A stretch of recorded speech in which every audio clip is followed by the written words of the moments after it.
എവിടെ തിരിഞ്ഞാലും എവിടെ നോക്കിയാലും അത് മെമ്മറീസ് ആണ്. എല്ലാ മുക്കിനും മൂലയിലും ഉണ്ട് എനിക്ക് മെമ്മറീസ്. ഈവൻ ആ സ്റ്റെയർ ഉൾപ്പെടെയുണ്ട് മെമ്മറീസ്.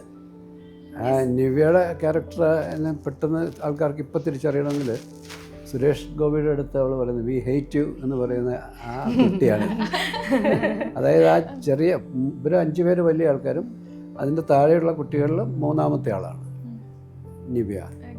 അപ്പം ഇന്നത് കാണുമ്പോൾ അതിനേക്കാളും വലിയ മക്കളുള്ള ആളാണ്. അതെ അതെ അതെ അതെ അതെ. വി ഹേറ്റ് യു എന്ന് പറയാൻ സാറ് പറഞ്ഞപ്പോഴും ഭയങ്കര സങ്കടമായിരുന്നു. അയ്യോ സുരേഷ് ചേട്ടനെ നോക്കി എങ്ങനെ വി ഹേറ്റ് യു പറയും. അപ്പൊ ആദ്യത്തെ ഒരു ഷെയറിങ്ങിന് കയറി പോകുമ്പോ ആദ്യം അൻസു ആണ് പോ ചീത്ത അങ്കിൾ എന്ന് പറയും. അതൊരു 2-3 ടേക്ക് സാർ നമ്മൾ എടുത്തായിരുന്നു. അത് കഴിഞ്ഞപ്പോൾ സാർ പറഞ്ഞു ആ ടേണിങ് ചെല്ലുമ്പോൾ വേണം നീ വി ഹേറ്റ് യു എന്ന് പറയാൻ. അപ്പോൾ അൻസു 2-3 വട്ടം തെറ്റിച്ചു. അത് കഴിഞ്ഞ് പിന്നെ സാർ എന്നോട് പറയും ഇനി അടുത്തത് നീയാണോ തെറ്റിക്കാൻ പോണേ.